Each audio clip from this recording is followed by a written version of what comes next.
নমস্কাৰ প্ৰিয় শ্ৰোতা বন্ধু, ভইচ অফ ৰেডিঅ'লৈ আপোনালোকক স্বাগতম জনাইছোঁ। আৰম্ভ কৰিবলৈ লৈছোঁ পুৱাৰ ৰেঙনি।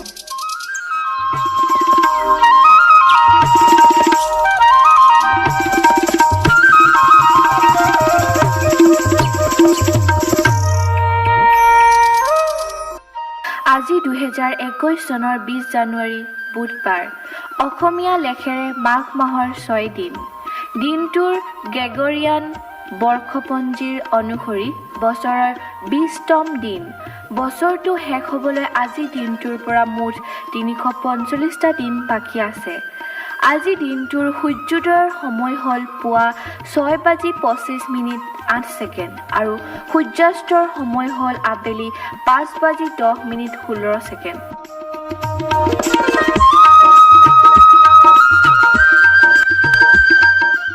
মানুহৰ অধম বৃত্তিবোৰ বিনা কৰ্ষণে স্বভাৱতে বিকশিত হয়, কিন্তু উত্তমবোৰ জ্ঞান জন্মিলেহে দেখা দিয়ে। কথাষাৰ কৈছিল সত্যনাথ বৰাই।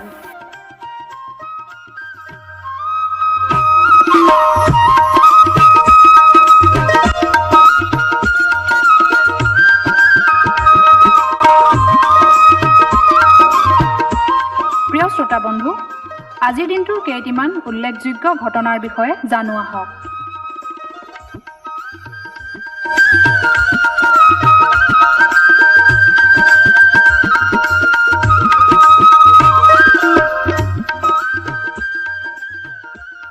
কবি, গীতিকাৰ আৰু শিক্ষাবিদ সাহিত্যিক পেঞ্চনাৰ কেশৱ মহন্তই জন্ম লাভ কৰিছিল 1926 চনৰ আজিৰ দিনটোতে।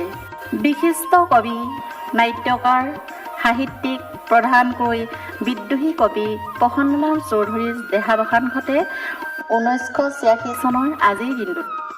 1978 চনৰ আজিৰ দিনটোতে ককা বাগ্মীবৰ নীলমণি ফুকনৰ মৃত্যু হৈছিল। 1879 চনৰ আজিৰ দিনটোতে বিহগী কবি ৰঘুনাথ চৌধুৰীৰ জন্ম হৈছিল। শ্ৰী শ্ৰী আঠখেলীয়া নামঘৰ।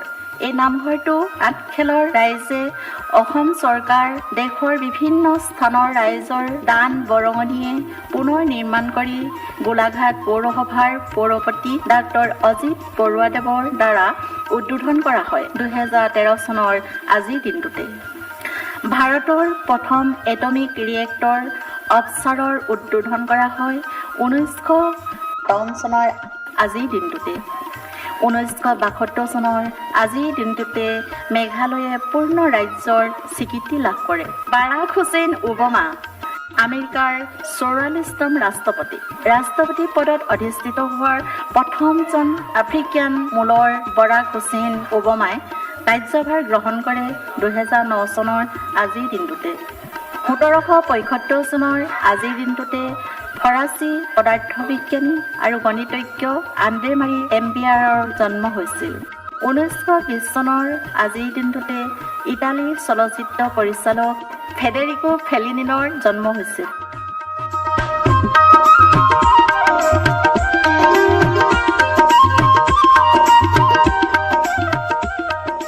প্ৰিয় শ্ৰোতা বন্ধু, এই চেনেলটো ছাবস্ক্ৰাইব, লাইক আৰু কমেণ্ট কৰিবলৈ নাপাহৰিব। আপোনাৰ আজিৰ দিনটো শুভ হওক, মংগলময় হওক, তাৰেই কামনাৰে অনুষ্ঠানৰ পৰা বিদায় লৈছোঁ। ধন্যবাদ।